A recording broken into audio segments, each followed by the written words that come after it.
بسم اللہ الرحمن الرحیم۔ السلام علیکم دوستو، آج کی یہ ویڈیو رسول اللہ صلی اللہ علیہ وآلہ وسلم کی محبوب ترین سبزی کدو کے بارے میں ہے۔ اس ویڈیو میں سب سے پہلے ہم آپ کو کدو کا انٹروڈکشن بتائیں گے، پھر قرآن و حدیث میں اس کی اہمیت واضح کی جائے گی، اس کے بعد اس کی کیمیکل کمپوزیشن ڈسکس کی جائے گی، اور سب سے آخر میں ہم آپ کو کدو کے فائدے اور اس کے استعمال کا طریقہ تفصیل سے سمجھائیں گے۔ دوستو، اگر آپ کدو کے بارے میں مکمل معلومات حاصل کرنا چاہتے ہیں تو ضروری ہے کہ آپ اس ویڈیو کو آخر تک دیکھیں۔ اس ویڈیو کو آخر تک دیکھنے کے بعد انشاءاللہ آپ محسوس کریں گے کہ آپ نے اپنا وقت ضائع نہیں کیا اور ہمارے لیے آپ دعا ضرور کریں گے۔ تو چلیے آپ کا قیمتی وقت ضائع کیے بغیر شروع کرتے ہیں انٹروڈکشن سے۔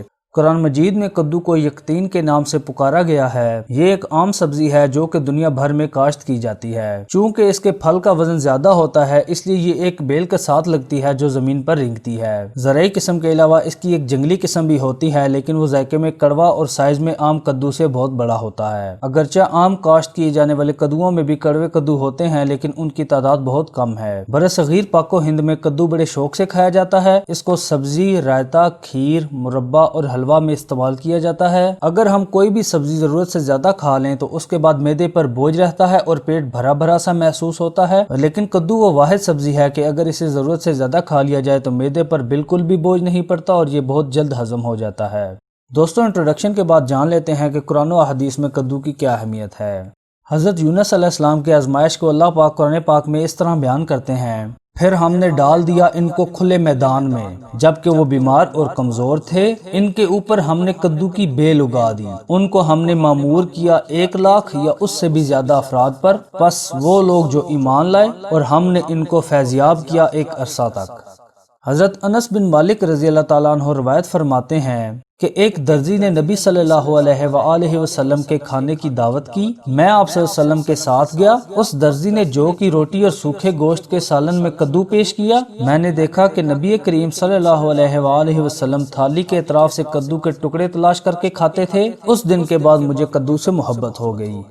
حضرت حکیم بن جابر رضی اللہ تعالیٰ عنہ اپنے والد گرامی حضرت جابر بن عبداللہ رضی اللہ تعالیٰ عنہ سے روایت کرتے ہیں کہ میں نبی کریم صلی اللہ علیہ وآلہ وسلم کی خدمت میں حاضر ہوا۔ آپ صلی اللہ علیہ وسلم کے پاس ایک کدو تھا۔ میں نے پوچھا کہ یہ کیا چیز ہے، تو آپ صلی اللہ علیہ وسلم نے ارشاد فرمایا کہ یہ کدو ہے، ہم اسے بہت کھاتے ہیں۔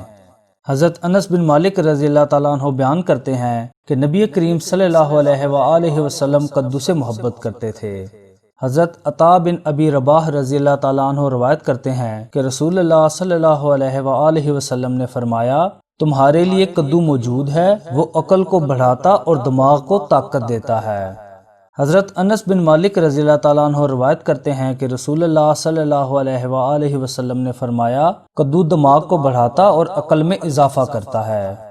حضرت واصلہ رضی اللہ تعالیٰ عنہ روایت کرتے ہیں کہ نبی کریم صلی اللہ علیہ وآلہ وسلم نے فرمایا: تمہارے لیے کدو موجود ہے کہ یہ دماغ کو بڑھاتا ہے، مزید تمہارے لیے مسور کی دال ہے جسے کم از کم 70 پیغمبروں کی زبان پر لگنے کا شرف حاصل رہا ہے۔ حضرت عائشہ رضی اللہ تعالیٰ عنہ روایت کرتی ہیں کہ رسول اللہ صلی اللہ علیہ وآلہ وسلم نے مجھے مخاطب کرتے ہوئے کہا: اے عائشہ، جب خشک گوشت پکاؤ تو اس میں کدو ڈال کر اضافہ کر لیا کرو، کیونکہ یہ غمگین دل کو مضبوط کرتا ہے۔ قرآن و حدیث میں کدو کی اہمیت واضح کرنے کے بعد اب جان لیتے ہیں کہ کدو کی کیمیکل کمپوزیشن کیا ہے۔ ایک تحقیق کے مطابق ہر 205 گرام پکے ہوئے کدو میں پائے جانے والے کیمیکلز کی تفصیل کچھ یوں ہے کہ اس میں 82 calories, 1.8 gram protein, 0.18 gram fats, 21.5 carbohydrates پائے جاتے ہیں، جس میں 4 گرام شوگر اور 6.6 گرام فائبر شامل ہیں۔ اس کے علاوہ 84 ملی گرام کیلشیم، 1.23 ملی گرام آئرن، 582 ملی گرام پوٹاشیم، 59 ملی گرام میگنیشیم، 55 ملی گرام فاسفورس، 31 ملی گرام وٹامن سی اور 1144 مائکرو گرام وٹامن اے پائے جاتے ہیں۔ ایک عام مرد کو ایک دن میں 900 مائکرو گرام وٹامن اے کی ضرورت ہوتی ہے، جبکہ ایک عورت کو ایک دن میں 700 مائکرو گرام وٹامن اے کی ضرورت ہوتی ہے، جس کا مطلب یہ ہے کہ آلموسٹ 205 گرام کدو کھانے سے ایک دن میں وٹامن اے کی ضرورت پوری ہو جاتی ہے۔ ان کیمیکلز کے علاوہ کدو میں vitamin E, thiamine, niacin, vitamin B6، folate, pantothenic acid اور مینگنیز بھی اچھی خاصی مقدار میں پایا جاتا ہے۔ دوستو، اس ویڈیو کے آخری فیز میں جان لیتے ہیں کہ کدو کے فائدے کیا ہیں اور اس کے استعمال کا طریقہ کیا ہے۔